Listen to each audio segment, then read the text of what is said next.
FTG の初心者講座始まるよ。早速試験に挑んでいく前に選手の能力について軽く説明をしておきたいと思います。まずは精度です。端的に言えばシュート力です。この数値が高いほどシュートの成功率が高まります。精度とあるのでパスの精度にも影響しそうですが全く関係ありません。精度はシュート力です。パスはその名の通りです。パスの成功率に影響します。パスの能力が高いと守備にパスカットされにくくなりクロスなどの成功率も上昇します。打ち上げパスもですね。個人的には打ち上げパスの翻訳これを悔やんでいます。ちなみに英語では Lofted pass ロフテッドの意味を重要視したのですが単純にパス浮き玉でよかった。以上翻訳者の独り言でした。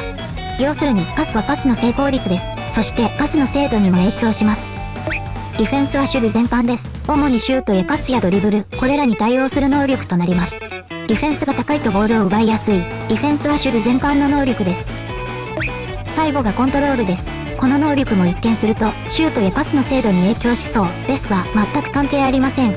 どちらかというとボディバランス、あるいはボールの足さばきに影響する。コントロールが高いほどドリブルがうまい。そしてボールを奪われにくい。さらにゴール前の競り合いに強いといった感じです。ウインガーが特に伸ばしたい能力かも。コントロールは体幹とボール保持。基本能力については以上です。それでは早速試験に進みましょう。今回の試験はパスを出すです。画面を見てわかるようにチームメイトとの間に敵がいます。つまりパスカットの可能性がある敵の能力を確認するとこうなっております。今回は敵のディフェンスを参照する、つまり13ですね。一方こちらのパスは20です。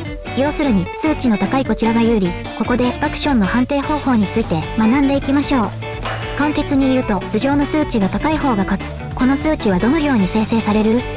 それが先ほどのパスとディフェンス。パス20、ディフェンス13ならパスの勝ちというほど単純ではありません。これらの値は最大値になります。パスの最大値は20、ディフェンスは13です。そして最大値の面数のダイスを振る。パスは1から20のダイス、ディフェンスは1から13のダイスです。そのダイスの目が頭上の値に対応する。たとえパスが200でも1が出ることはあるし、ディフェンス2で2が出たら奪われる。この揺らぎが FTG の面白さの一端です。ちなみに同じ数値だった場合はアクションを仕掛けた側が勝ちます。今回で言えばパスが通ります。一方ライセンス試験特別ルールで試験中は能力が高い方が必ず勝つという仕様ですのでこのパスは必ず成功します。実際の試合では奪われることもある。その点は覚えておいてください。それでは次の問題です。こちらのパスは20です。敵のディフェンスは60。ライセンス試験独自のルールによりパスは必ず奪われる運命にある。打ち上げパスも通りません。それではどうすればいいのか。今回はチームメイトが2名いる。ここに気づけたら勝利は目前です。クリア条件はパスを出すことなので敵がいない方向にパスが正解です。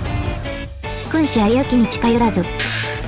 最後はパスの出し手の能力が2、周りのディフェンス能力をチェック。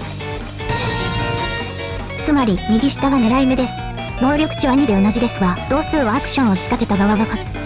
このルールによりパスは成功します。今回は基本能力についてとアクションの成否の判定方法、そしてパスについて学びました。次回はシュートについて学びます。今回は以上です。また次の動画でお会いしましょう。